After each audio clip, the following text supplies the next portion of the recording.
You probably have a few things you keep for yourself. A password, a diary, an embarrassing playlist, maybe a browser history you'd rather take with you than explain, or that one folder on your desktop with a very innocent name that is absolutely not innocent. But here's a quiet question. Where did that instinct come from? That deep, almost gentle need to have something that's only yours? Did it arrive with doors, with the internet, with curtains and Netflix passwords? Or did the person carving a spear point 40,000 years ago also want, sometimes, to simply be left alone? That's what we're exploring today. I'm Chillstix, and this is a space for slow, curious conversations about the hidden shapes of human life. So first, what even is a private life? Today, we think of privacy as a kind of space. Your bedroom, your thoughts, the things you don't put on LinkedIn or bring up at Thanksgiving. But strip it down, and privacy is just information or space that you control and others don't. That's it. Which means privacy doesn't require a door, a phone, or even a house. It just requires the ability to conceal something. And humans, even the very old ones, were spectacular at concealment. The ability to keep secrets, to perform different versions of ourselves depending on who's watching, that's not modern. It may be one of the oldest tools in the human kit, possibly older than language.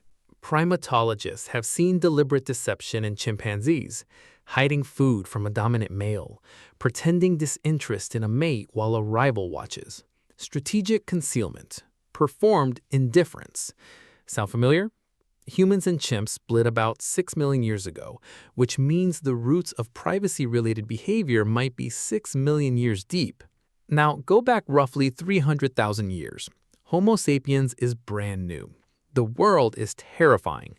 Lions, rival groups, cave bears, no hospitals. And yet, archaeologists find burial sites from this period. Bodies placed with care, ochre, shell beads, grave goods. You don't do that unless you see someone as an individual, a person with an inner life distinct from the group. And that matters for privacy. If you have a sense of self, you almost inevitably develop a sense of my things versus yours, my thoughts versus yours. You can't have a self without a private self. They come together. Now picture daily life back then. Small groups of 20 to 50 people, the same faces, every meal, every night, sleeping within arm's reach, no doors, no I'll be in my room, no room for a room. So was privacy impossible? Not exactly. Anthropologists studying modern hunter-gatherers, whose lives meaningfully mirror ancient ones, find that even in extremely communal settings, people create privacy using social rules instead of walls. You don't look directly at someone during certain moments. You don't enter a certain part of the shelter. If someone turns toward the wall, you leave them alone. If they walk into the forest in a particular direction, no one follows. These invisible walls are as real as physical ones. Privacy, it turns out, doesn't need architecture. It needs agreement. And then there's sex, one of the most private things in human society. In most animals, reproduction is basically public. Baboons don't excuse themselves.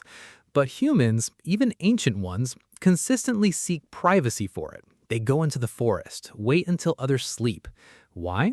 Because in humans, sex is tangled with pair bonding, jealousy, status, and social politics. Information about who sleeps with whom becomes power. So yes, our ancestors were sneaking off into the bushes 40,000 years ago. Some things are simply human. But let's go deeper, into the inner life. Did ancient humans have private thoughts? We can't excavate a thought, but we have clues. One is cave art, Lascaux, Chauvet, 17 to 36,000 years old. Much of it is deep inside caves, in chambers reachable only with torches and effort, places almost no one would see. These weren't public murals, they were private acts, maybe spiritual, maybe like journaling. That's an inner life. That's privacy of a profound kind. Then there are personal objects. A particular stone carried for hundreds of miles, ochre carved with patterns, shell jewelry, things with no survival function. Identity objects. They say without words, I am a specific person, This is mine. And where you have mine, you have hiding places, secrets about where you store valuables, another layer of private life quietly folded inside the first. And finally, emotional privacy. Across cultures, people perform emotions that don't match what they feel. We smile when sad, appear calm when panicked. That gap between performed self and felt self is not a modern neurosis. In a small, interconnected group, the kind humans lived in for hundreds of thousands of years, managing how others see you is a survival skill. Exile in the Paleolithic was a death sentence, so your emotional interior becomes something you actively protect. Anthropologists call this impression management. It requires a private self distinct from the public one. Ancient humans weren't just performing, they knew they were performing. So here's the quiet truth. The desire for privacy is not a product of smartphones or social media. It emerged with consciousness itself, with the moment humans became aware they had an inner world distinct from their social face. Every cave painter working alone in the dark, every person who tucked a precious object where others wouldn't find it, every human who slipped away just to be alone for a moment in a world with almost no aloneness. They all had private lives. That tension between belonging to a group and being an irreducible individual is not a modern problem. It might be part of what makes us human in the first place.